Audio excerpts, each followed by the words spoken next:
Welcome back to season 4 of A Couple of Multiples. The Reality of Dissociative Identity Disorder.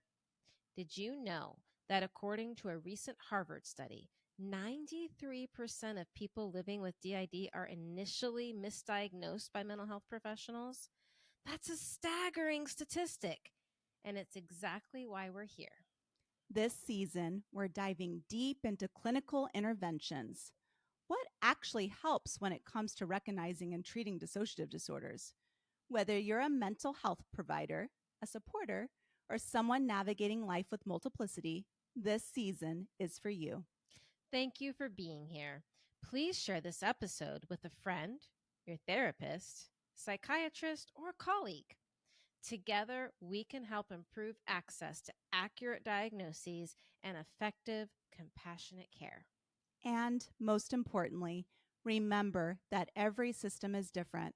What works for one may not work for another, and that's okay. Your journey is valid, your healing is real, and we're so glad you're hanging out with A Couple of Multiples.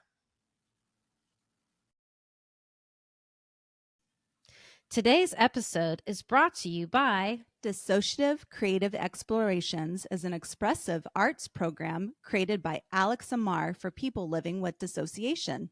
This 8-week creative journal series offers a new project each week, exploring different techniques and media to support gentle self-expression. Alex also offers workshops about altered books, soul collage, and other creative topics. The next Creative Journal series begins the week of June 9th, 2025. Learn more at alexamar.com or email Alex at alex.creativeexplorations@gmail.com. And that's Alex, A-L-I-X.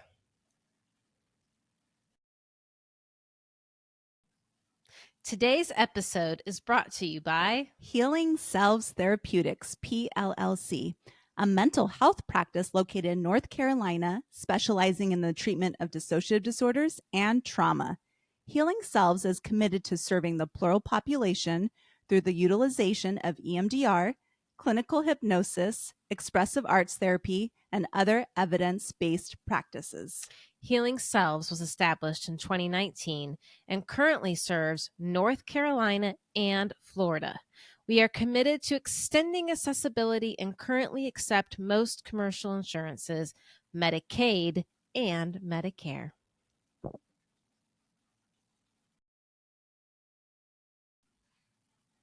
Welcome to another educational episode with Drew and Garden System, A Couple of Multiples. The Reality of Dissociative Identity Disorder.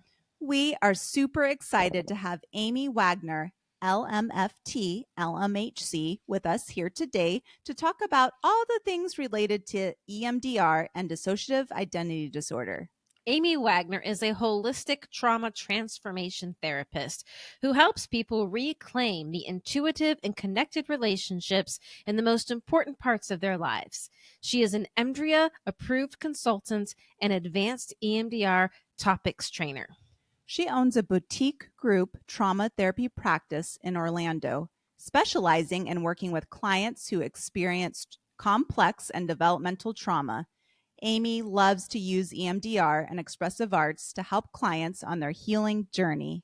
Amy lives in a multifaceted life, both internally and externally. After dropping out of college to begin a dance studio at age 19, Amy helped dancers get to their big stage for 15 years. And when life pivoted, she began a real estate career as she raised her 2 children.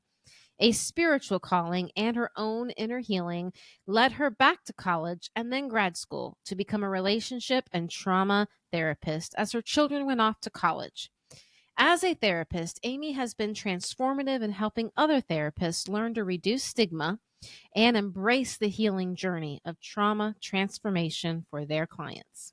Her course, Soul of Dissociation, sold out during the first 2 offerings. Amy is on a mission to help healers embrace collective healing by reducing the stigma of othering. Amy is passionate about the interplay of intergenerational trauma, peak performance and athlete mental health, which she discusses in the book In Progress, Cart Path Only. When not working, Amy travels the world with her professional golfer daughter, visits her son and daughter-in-law in Virginia, and spends abundant time with her family.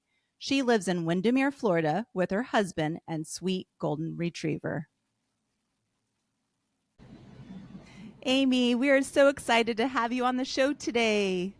Thanks. It's great to be here. It's so nice to be here with both of you. I'm honored to be asked. Yeah, let's have some fun. Thank you. Yes, I'm excited. Yeah, so let's get into it. Can you tell us a little about the origins of EMDR and how it's used today? Yeah, sure. So the origins of EMDR, so it's for those people who don't know, EMDR stands for eye movement desensitization and reprocessing, right? And it's a form of therapy that was discovered, maybe 30-ish, close to 30 years ago, right, by a woman named Dr. Francine Shapiro, and she literally realized that bilateral stimulation, so like eye movements or walking, many of us have heard the walking in the park story, that she was walking in the park and noticed that she was feeling better about what was distressing her, and she developed it, and here we are today using EMDR as a pretty common trauma therapy form now. So. Yeah, it definitely is pretty common now. It's been so helpful for us, so I can't Yes. wait to share it with everybody. Absolutely. So what are the 8 phases of EMDR, and what does that look like in the therapy room? So when we talk about the 8 phases of EMDR and how it looks in the therapy room, right, it's varied. Like for me as a therapist, right? When I'm working with clients, if I'm working with somebody, like we're talking about dissociation, right? And if I'm working with somebody who's got complex trauma or developmental trauma or things like that, I may actually do phase 2 before I do phase 1. So phase 2 is resourcing and preparation and things like that. I may be doing that first to help clients feel better, maybe reduce some symptoms or some distress before I get into the deep dive of the history taking, which is phase 1. So it's just about turning it on its head a little bit. So in order, it would be history taking first, and then phase 2 would be preparation. But, right off the bat, we know we need to make some adaptations, right? And then so that's kind of the beginning phases. We'll talk later on about how long we're in each phase and things like that. But then phases 3 through 7, I call the processing phases, right? So phase 3 is when we're doing the assessment phase, figuring out what we're working on, what we're targeting, what the negative belief is, and the preferred cognition. 4 through 6 is when we desensitize and install the positive belief. And then when we get to the end, which is phase 8, well, we're actually wrapping up in phase 7 for the session. But then phase 8 is when we see the client again and do a reevaluation, or maybe we're even doing a future template depending on what we're working on. Right. Yeah, I took Dr. Jamie Marich's training, and she teaches us to do phase 2 first, and yeah, it just makes the most sense to start with grounding and stabilization and resourcing to manage distress first before diving into trauma history. So yeah, I think that's important to know. Really is. Okay, what are some common misconceptions that you hear about EMDR? Common misconceptions about what I hear about EMDR. So one of them is you can't do it with people who dissociate. So, which is, I think, the number one, and which is not true, right? But what is true is that we have to be judicious about how we use this tool that we now have, right? Another common misconception is, believe it or not, that sometimes people hear 8 phases and think that means 8 sessions. Oh, wow. Right? Yeah, I've not heard that one. Yeah, so that's it's more than 8. yeah, it's more than 8, right? And another common misconception is that you can just walk into a therapist's office and say, I'm here for EMDR. My therapist referred me to you because she doesn't do EMDR, but you do.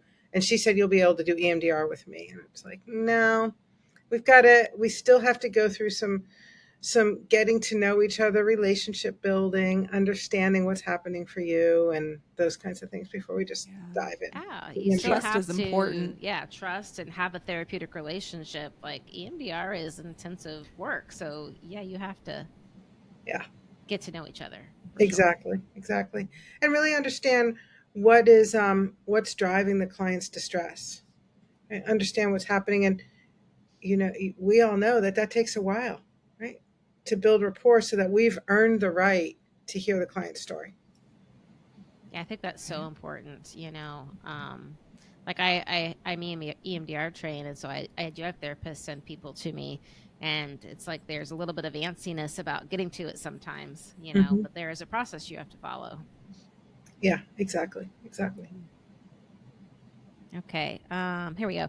When and how should a clinician assess for a dissociative disorder before beginning EMDR therapy?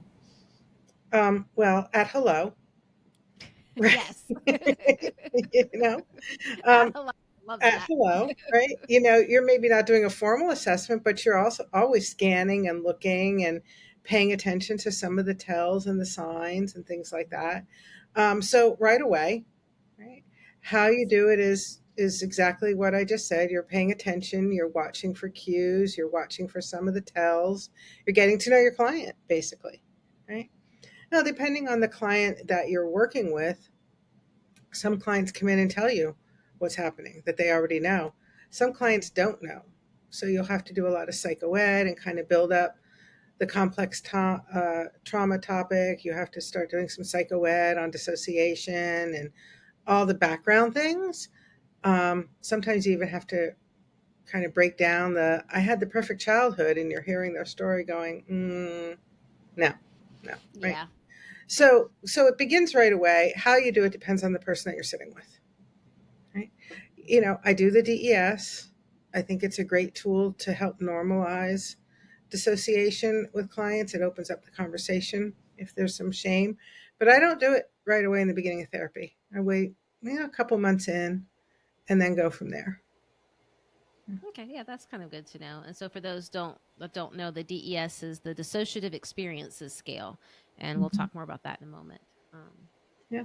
yeah, I think that's important to always be assessing. And for anybody listening right now, our very first episode of this season is all about recognizing and assessing dissociation. So you can check that episode out. All right. So, what considerations do clinicians need to keep in mind when using the Dissociative Experiences Scale or DES 2 with clients?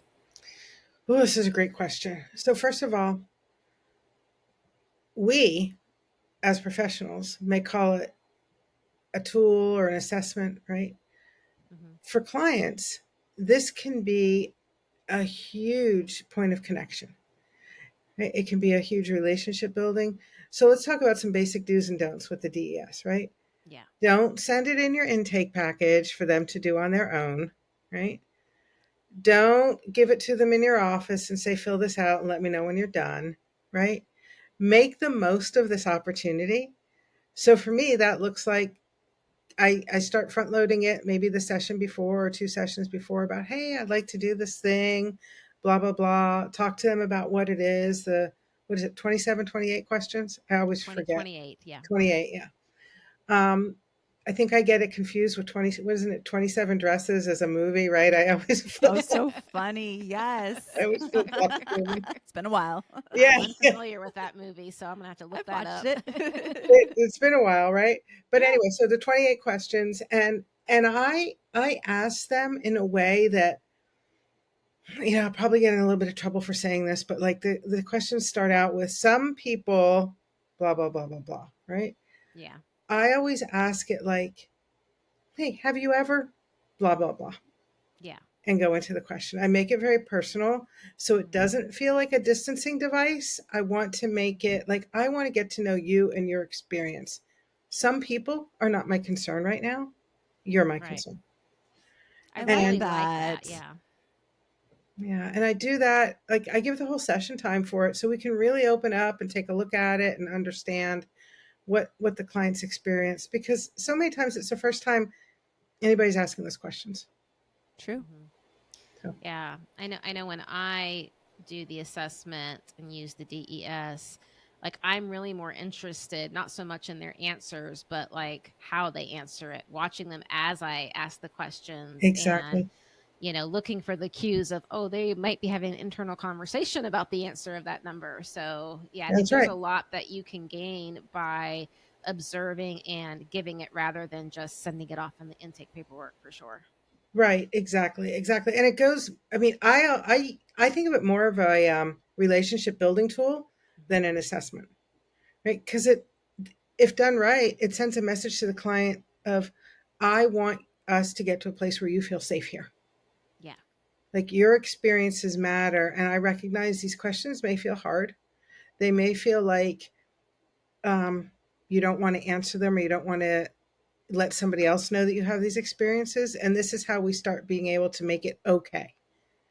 Right. Yeah. And also maybe different parts are answering it. Right. And Mhm. True. the client may not know yet, but this is how I get to see it. Mhm. And I also think it's important to look for under reporting as well when giving this Mm-hmm. assessment. Like if somebody gives me all zeros, I think we need to rethink that. Yeah. Like who hasn't had highway hypnosis? Exactly. True. Right. Hmm. Right. So there's just a lot of normalizing. I think I think it would be fair to say that more people feel some relief after spending time with the DES than they feel agitated or uncomfortable or kind of squeamish about things.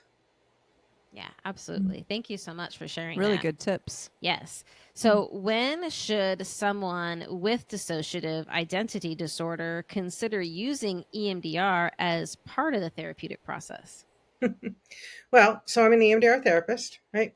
Mhm. I do all the things. I'm certified. I'm a consultant, all those things. So as part of that, everything I do is somewhere in the 8 phases of EMDR, right? Either like at Yes. hello or history taking or whatever. So I'm always doing EMDR. Hmm. Whether or not I'm processing is another story, right? So I'm always in it in one way or another. Like if someone's coming to see me, that's the framework of which I work. Right. Right.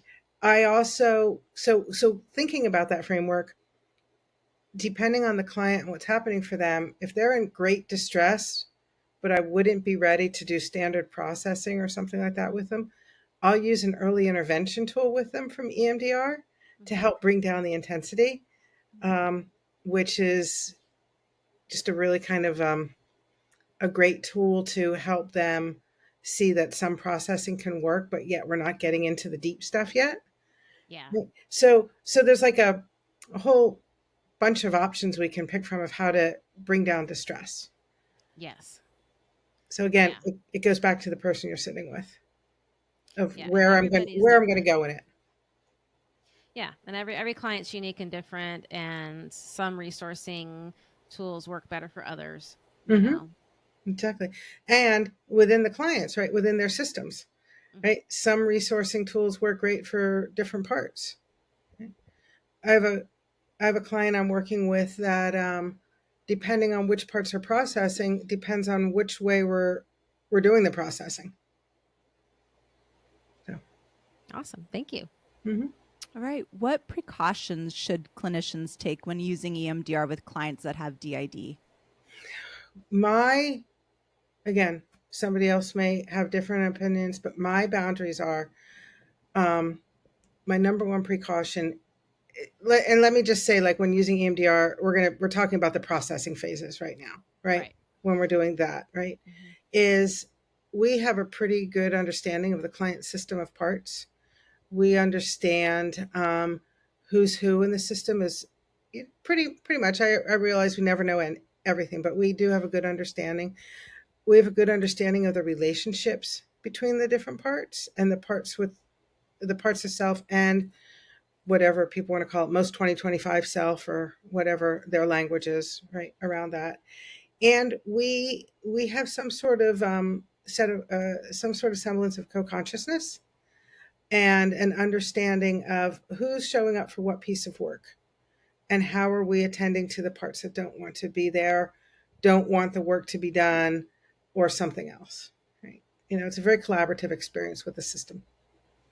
Yeah, it's beautiful. I love hearing you say that because that's always been my biggest thing too is like, okay, before we get started, number one, who's going to be here? Who do Mm-hmm. you want with you?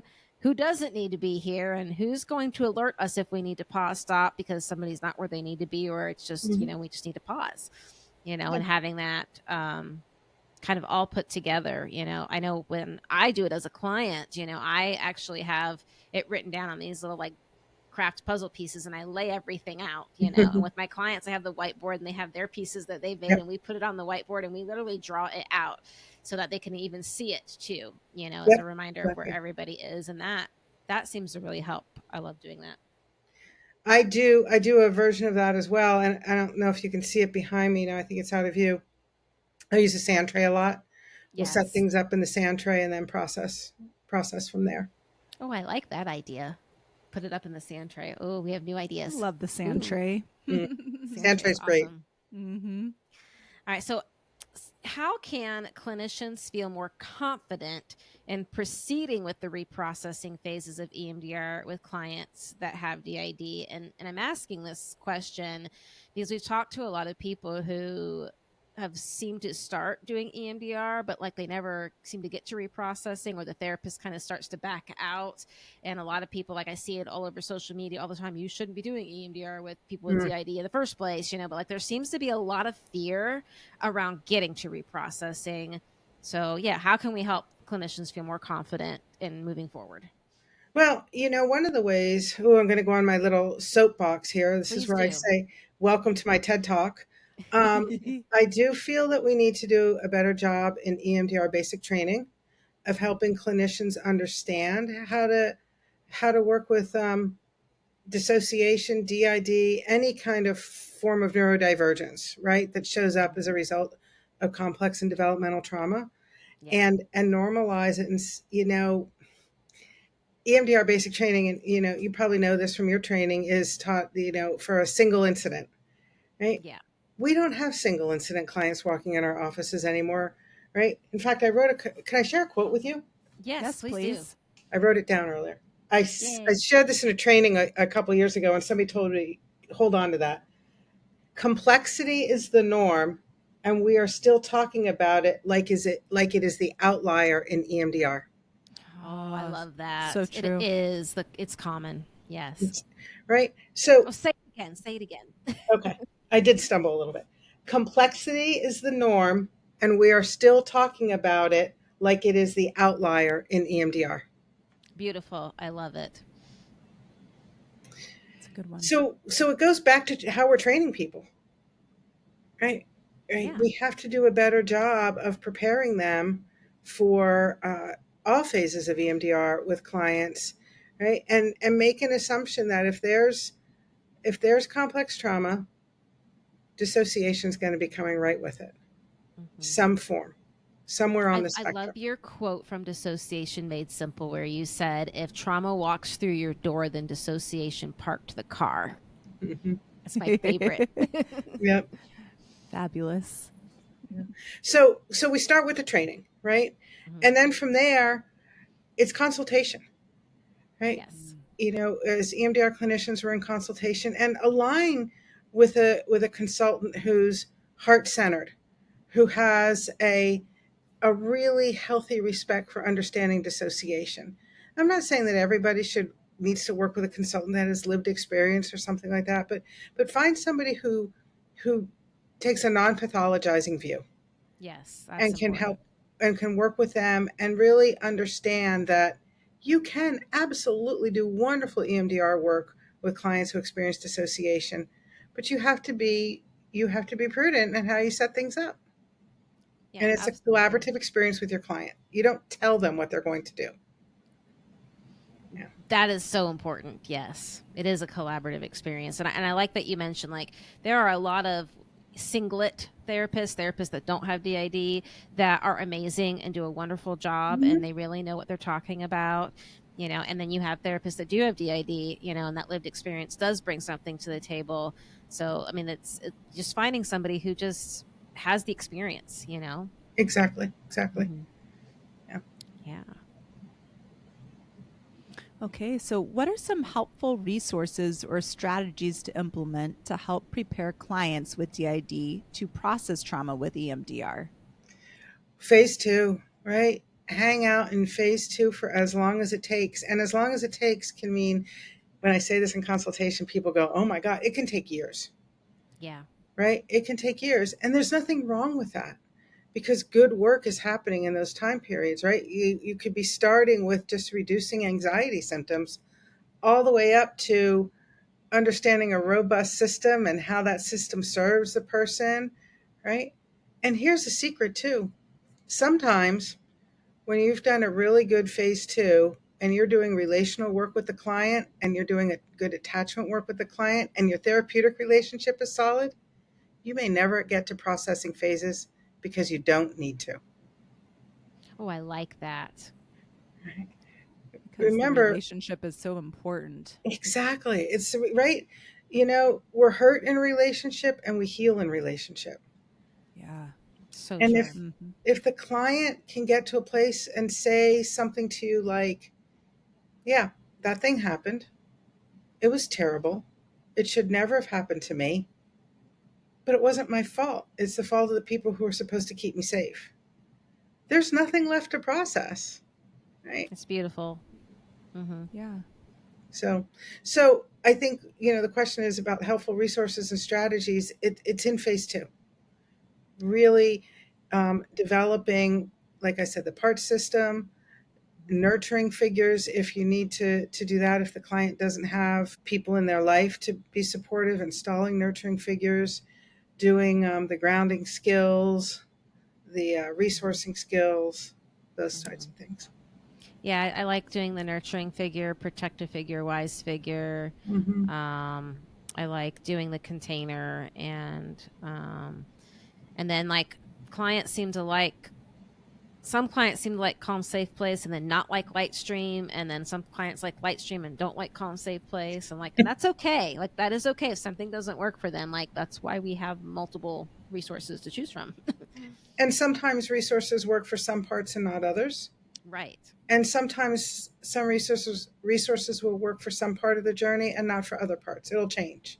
Hmm. So what I'm really saying is be flexible. Absolutely, I think that's so important. So Yes. So oh, here we are. Okay. Hi, dear friends. we hope you're enjoying the episode so far. We'd love to invite you to join Hearts Multiplied, our private online community for people living with a dissociative disorder, along with separate spaces for clinicians and supporters.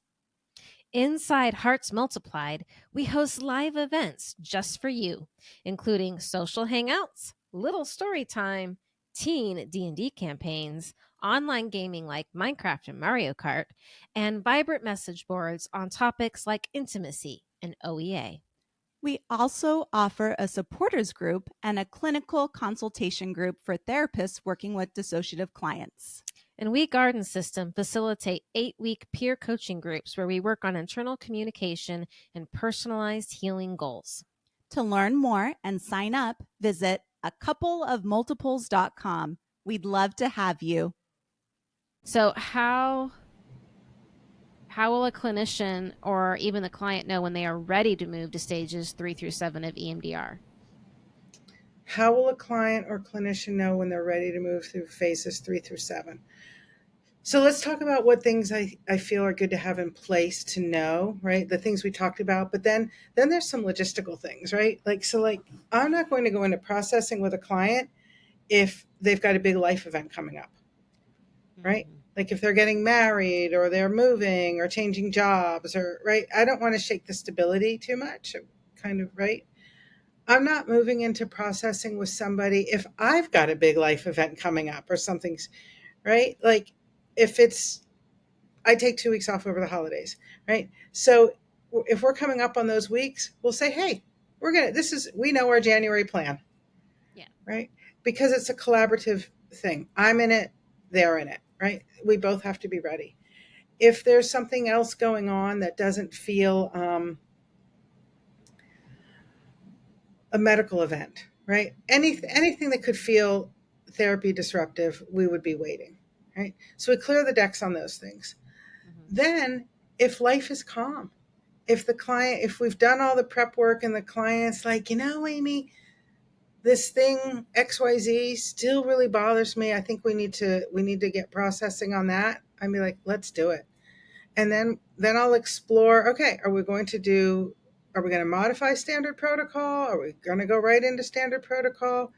Am I going to use an early intervention, like a GTEP technique or something like that? Like, we have talks about that. We'll figure out which way we're going to go. Mm-hmm. And then we just do it. Awesome. Yeah. What are some signs that a client has become too dysregulated during EMDR reprocessing, and how can the therapist help them become more regulated?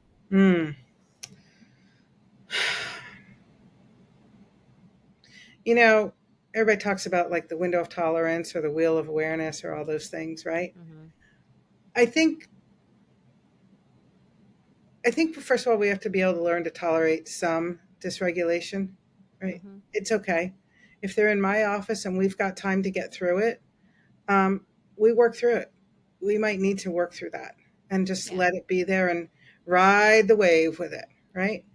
But it's really important to make sure we've got enough time to get things settled down, pack things up, make sure we don't have a little part driving the car home. We've all talked about that. Right? But so concrete signs, right? When they're just really not in the room with you, when you can feel it. Like if I feel myself, like I'm my own tool, right? If I feel myself sliding down that dissociative black hole, like where I'm like trying to fight myself to get back up, I'm like, oh, this is something's not right here, right? And it's not my thing. Yeah. Mm-hmm. That's a sign for me. If the client has trouble coming back, paying attention, staying with me as we go through things, that's another sign, right? Mm-hmm. If I've done really good prep work, the client's telling me because our relationship supports that. They're like, yeah, Amy, enough. We can't, no more. Yeah. Right? Those are some really telltale signs for me. Yeah. So what are some tips to follow if a client begins to heavily dissociate during EMDR reprocessing? I know a lot of people I've heard are like a little scared that we'll be able to bring them back or, things like that. So that's why I was smiling because a bunch of years ago, like 6 or 7, I did a presentation at some organization and somebody said to me, what if you can't bring them back? And I literally said to them, my kind of smart aleck way, I said, back from where? Where would they have gone? They're just very nice. They're just dissociating. It's okay. Right. So, I really love going back to some of our grounding skills, right? Mm-hmm. Some of the things I use scents a lot in my office, right? I love that.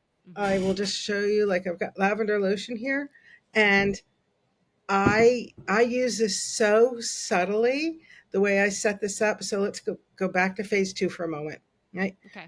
I always have lotion over by my chair behind me.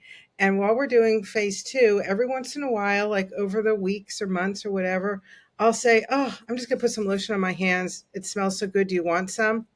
Always in their hands. And they don't even know that I'm setting it up, but I'm setting it up. They're rubbing it in their hands like, oh, it smells so good. Right? Nice. I will do that then. Just weave that right in the processing. And it starts to ground them. So I'm not making a big deal going like, wait, we've got to stop. You're too dysregulated, right? I'm just kind of flowing it right into the work. I keep peppermint and spearmint gum in my office. Lifesavers. That's also, an easy way to get people to kind of settle back into their, their self. Or music. We get up, we start moving around the room. Beautiful. I love all of those things. And I'm so going to buy me a thing of lotion now. I love that tip. Yeah. It's like sly in a good way. It is, right? And you have to be, Nice. All right. How should a therapist respond or proceed if a client switches to another self during EMDR reprocessing? Welcome. Glad you came.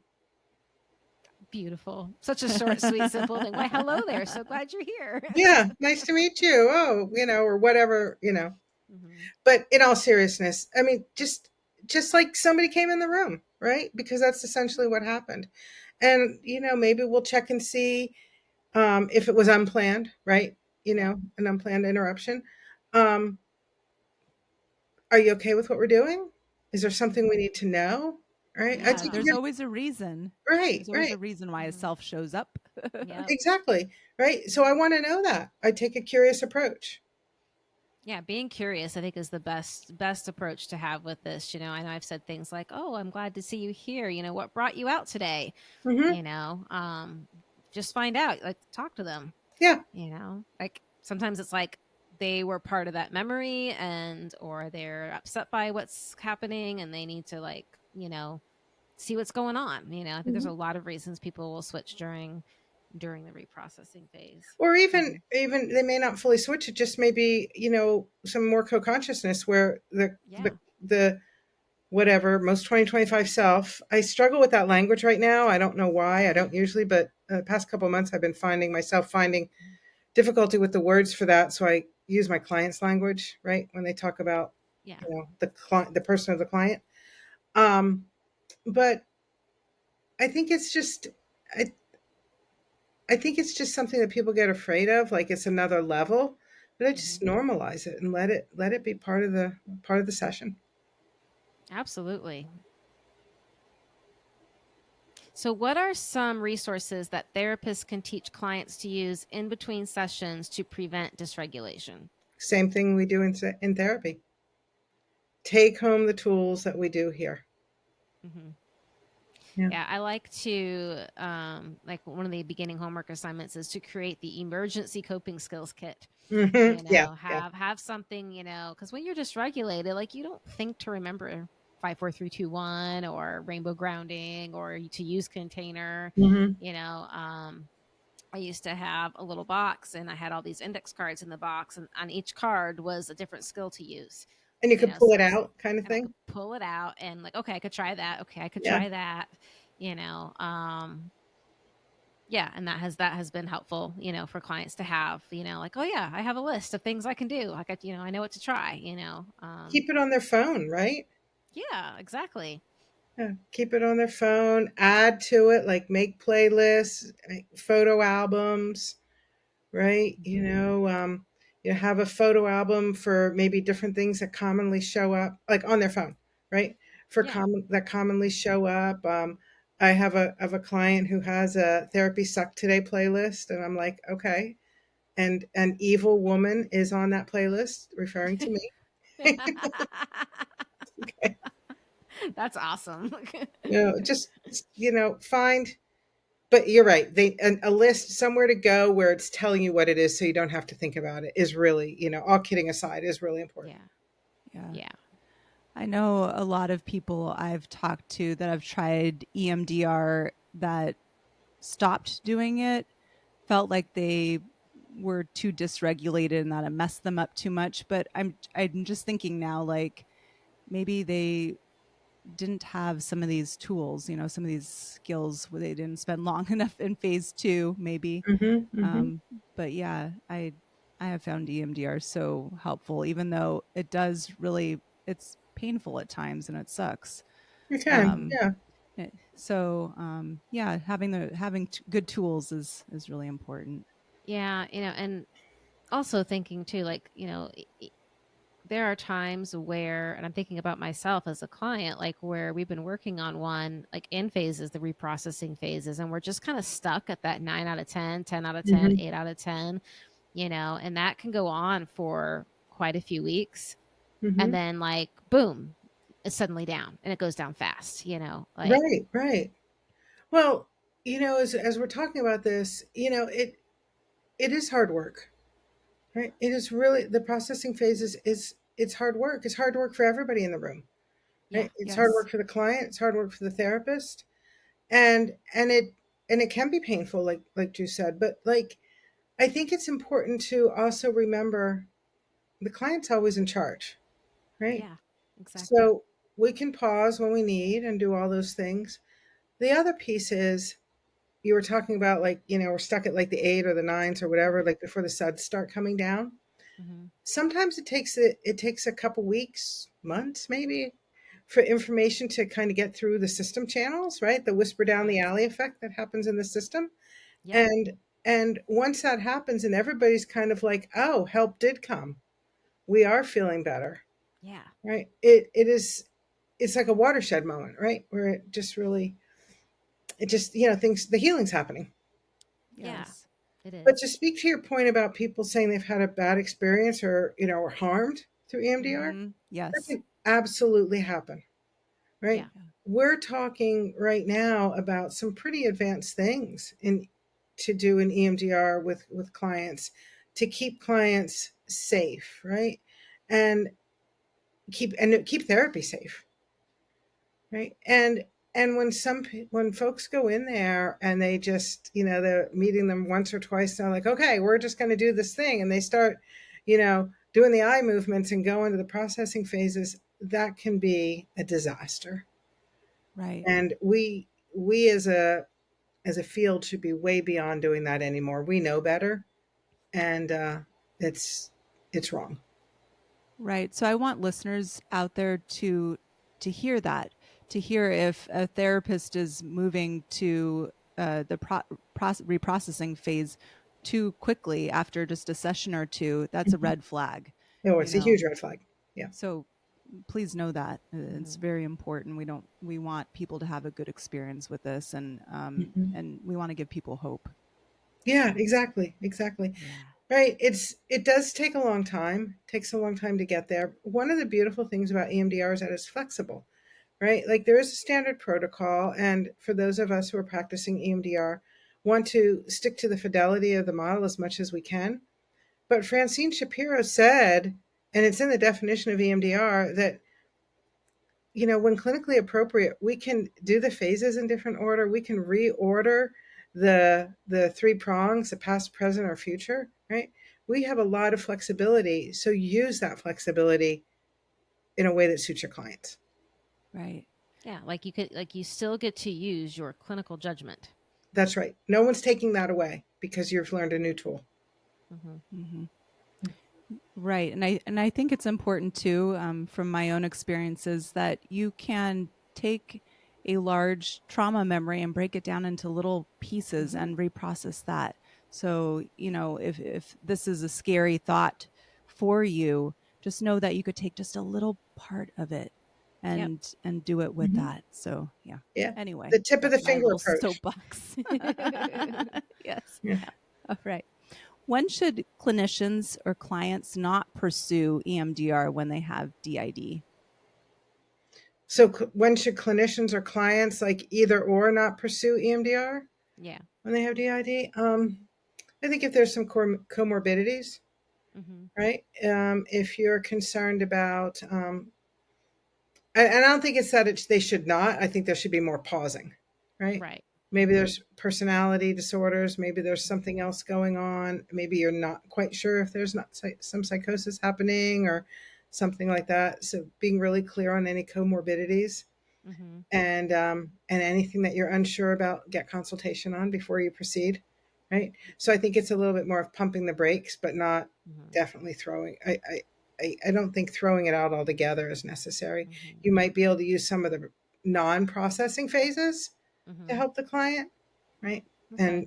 And slow down even more on the other phases. Yeah, it's kind of like, how do you know if it's not working? At all? Like the reprocessing, you mean? Yeah. Well, the suds aren't coming down, or if they drop too fast, right? If you're working on a target and it's a 10 target, it's a legitimate 10 target, right? And you do a couple sets and they're like, oh, it's a 0. I'm great. Better. See you next week. You're like, you're like, no. Nice try. Nice try. But that's going to be a couple phone calls and an email over the week, right? Which is all fine. But it's not working when the client tells you nothing's happening as well, right? When they say, I'm not, something's not happening, something's not working. Yeah. Things aren't shifting. In those cases, sometimes what I do, or I'll just say to the client, hey, how do you feel about just holding the buzzers while we're talking? I'm a big one for doing that in session. That's nice. Just have them hold the buzzers. Mm-hmm. And then things start shifting. Sometimes, because the therapeutic relationship is paramount, right? And we've been talking a lot about, EMDR and using it on events. Mm-hmm. But many times the attachment trauma is so powerful, and it's been a lifelong experience, not broken down into events or specific trauma memories, that it's important to pay attention to the fact that just switching from, hey, now we're just talking and kind of having our normal banter or way of doing therapy, to, okay, now we're going to do EMDR, can be so destabilizing for a client Mm-hmm. that it takes the relationship offline, which can bring up a sense of abandonment. And if a sense of abandonment's been brought up from the developmental trauma, from the early wounding, it's not gonna, you're not going to get anywhere that day, right? So you really have to pay attention to those early wounds.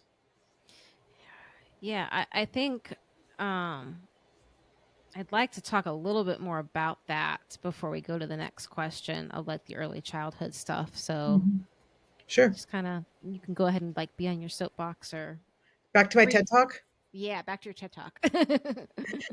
So when I teach about this with other clinicians, I use this 2-train model, right? Mm-hmm. This train is loaded up with the events, right? So when we're talking about events, like for our listeners, it's like, grandfather did this, right? Sister did that. Mom did this, right? We get it. We understand what we're talking about. Mm-hmm. This train, so these are the things that did happen, right? Mm-hmm. This train over here is about the things that didn't happen. Oh, and you can't really pinpoint those sometimes. Sometimes you can't, right? You have to really get to know your client until you understand, oh, they don't know how to practice empathy because they never received empathy, right? The client doesn't understand what nurturing is, what emotional regulation is. They haven't been taught these developmental things. The attachment was thwarted, right? There is no secure attachment.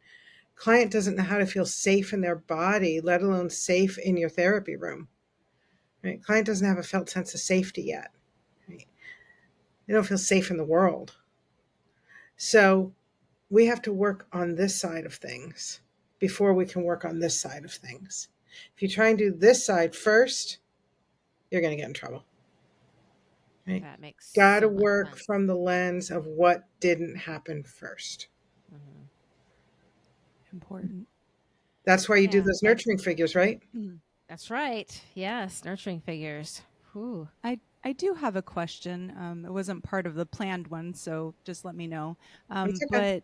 But how about for those that have a Ramcoa background and want to Mm. do EMDR? This has come up so much Hmm. in our community and whatnot. People either considering doing EMDR and having that background, or they have bad experiences, doing EMDR because of programming and such. Yeah, Do you have any experiences to share regarding that? And I let's just do. let our listeners know that Ramcoa, we're talking about like extreme abuse, organized abuse. Right, Mhm. ritual, yeah, Mm-hmm. Mind control, those mind kind of, control. yeah. Hmm. Um, I I go so slow, so slow, right? Hmm. That's like another train on the track over here, Mm-hmm. Hmm. right? A So third train. say again. A third train. It's the third train, right? And it is super slow. I'm not even thinking about processing phases, right? Because with my 2-train track, before we add the third train, over here we're doing things like the things I mentioned earlier, but also then we're building a sense of self, right? We're building a value system, right? We're learning about reciprocity in relationships, right? All those things. Over here on the third train track, right, with the Ramcoa added addition, right? We have to deconstruct all that programming before we can even begin, and before we can then start building up the client's sense of self. So processing isn't even in my mind. Okay, Slow, people, slow. That's the answer. Slow. Super slow, super slow. right. When I last year I went to the EMDRIA summit, and it was wonderful. By the way, it was my first time at a EMDRIA kind of convention thing. And the one of the speakers I saw was talking about, she works in the addictions field, right? And she's fabulous at her harm reduction model and how she does that. But so she sees a lot of dissociation, because that is substance use is absolutely can be a dissociative thing, right?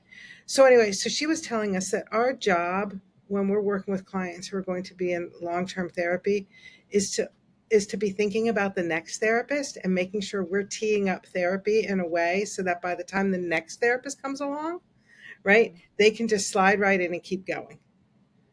Right. So when I think about folks with the 2 train tracks, and especially the 3rd, I know that I'm probably not their only therapist. Right? I'm somewhere in their history, and I want to be able to at least prepare the client for the next therapist to help them get where that next phase is. Yeah. That is Super great slow. information. Right. Yeah. I am a Ramco survivor, and it took me a lot of therapists before the one that did EMDR with me. And I don't know, like 10 years before we ever got to reprocessing anything. Yeah. And, my system wasn't in crisis by that time, so, and I was stabilized and all that. So yeah, I definitely wanted to thank you so much for talking about that. You're welcome. Yeah. So when we're talking about clients that have DID, like there's a lot of different types of selves, and there's usually a lot of littles that come along with having DID. And I've heard this in a lot of trainings, not necessarily just EMDR trainings, but this idea about working through the adult self. So if you would please share your thoughts and opinions on the teaching of working through the adult self when it comes to EMDR and clients with DID. So let's go back to phase 2 again when we're doing that beginning work, right? I do teach from a philosophy of 2 things, right? Our job as therapists is to serve the attachment of therapy without being attached to the outcome of therapy, right? So my agenda isn't put on the clients, right? So it's really about what the client's languaging is and how they are beginning to conceptualize their system and things like that. And then I will try and support that as long as it's within reason. And so far, everything has been in reason in the 8 years I've been practicing. My second thing that I say often is my job is to support the client as they learn to support their parts. Right? Now, many times that means I'm modeling that for them with their parts, right? Because you can't expect a client to do something that they have no idea what I'm talking about because they have not experienced it, right? So we're working on it together, right? So I have relationships with the parts of clients, right? It's not like, oh, only through the adult self. I don't want to, be involved with the parts. I feel that that's it's just not a good relational place to be, right? Exactly. So ultimately, I want the clients to be able to be, to empower them, right? To understand their system and to have relationships with their system, but they need help getting there. And that's my job. Absolutely. Yeah, we definitely have a lot of personal opinions about this topic, mostly because we have a gatekeeper that is a little, and that's got its whole set of complications with it, but it wasn't until, and I like how you talked about, like, you need to have a relationship with all the parts, and like we didn't realize that, Jenny was our gatekeeper, and like we were stalling in therapy, we weren't getting anywhere. And then we realized it's because Jenny never came to talk to the therapist. And she was like blocking everything. Like she didn't have enough trust built yet. And when we finally figured that out, and then, okay, like Jenny's going to come out and talk and do things. And once that relationship was established, like, boom, everything just started happening after that. Yeah, exactly. Yeah. Yeah. And it's not that it's easy, but sometimes it's as simple as learning how to have compassion and empathy for all parts of self with a welcoming attitude. right? And I understand that's not easy, right? But Mm-hmm. really, that's what it's about. Well, if things were easy, we wouldn't have to come to therapy. Right. Correct. And I also think about, like Jenny would be the one to do the bilateral stimulation, during the reprocessing phases. And she didn't want anybody else there while she did it. She didn't want any of the rest of the system to see the memories. And I think about other places I've been, like I was inpatient at this one place and we did an activity called anger wall. And like, there was a rule, like no littles allowed, basically, and that was kind of problematic for our system, and Mm-hmm. for the most part, we did that. But, we kind of did let Daisy sneak in and do a little piece of it without letting anybody else know that she came to do it, because like she needed it, and Mm-hmm. like we knew that if we didn't let her, like it was going to stall Yeah, and we weren't going to be able to actually finish the work we were trying to do there. So I think it's really important to recognize that, yeah, sometimes like, yeah, things are hard for littles to do, or maybe littles should be protected from some things, but also like if they're kind of demanding it, like there's a reason they're demanding it. that's Yeah. right. That's right. Dude, I mean, seriously, like, tell Little that they can't come out and what's going to happen. Ooh, you're gonna have a couple rough days. Exactly.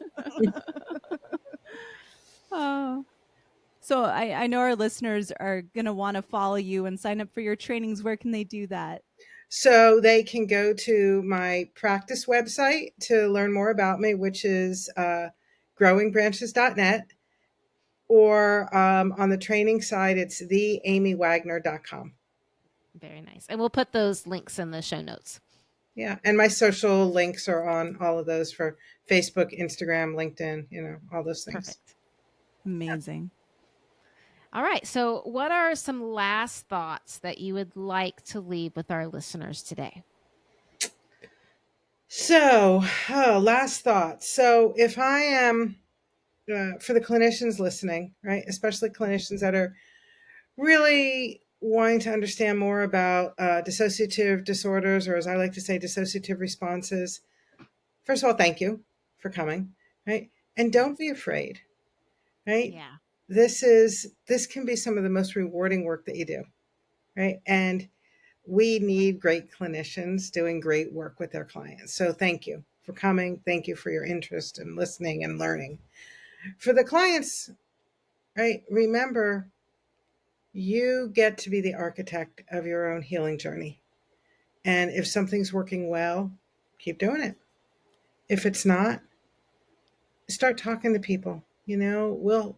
I don't think there's anybody I know in our community of folks who therapists or survivors who would turn down an opportunity to help somebody find a good therapist for them, right? Because Absolutely. they're out there. Oh, yes. Yes, there are quite a few, It's okay to interview people, it's okay to switch therapists, it's okay to find who you need to find, because there are many wonderful people out there. And it's okay to ask therapists the tough questions. Yes. Yep. Absolutely. It Oh. really is. Well, Amy, this has been such an amazing conversation. Thank you so much for sharing all of your knowledge and experience with our listeners today. Thank you. It's been great being here. What an honor. Thank you so much. Thank you. All right. And thank you, dear listeners, for hanging out with A couple of multiples. Today's episode is brought to you by Dissociative Creative Explorations is an expressive arts program created by Alex Amar for people living with dissociation. This 8-week creative journal series offers a new project each week, exploring different techniques and media to support gentle self-expression. Alex also offers workshops about altered books, soul collage, and other creative topics. The next Creative Journal series begins the week of June 9th, 2025. Learn more at alexamar.com or email Alex at alex.creativeexplorations@gmail.com. And that's Alex, ALIX.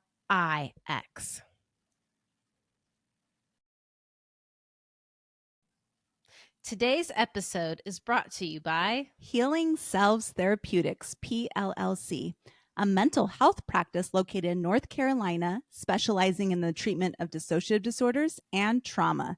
Healing Selves is committed to serving the plural population through the utilization of EMDR, clinical hypnosis, expressive arts therapy, and other evidence-based practices. Healing Selves was established in 2019 and currently serves North Carolina and Florida. We are committed to extending accessibility and currently accept most commercial insurances, Medicaid, and Medicare.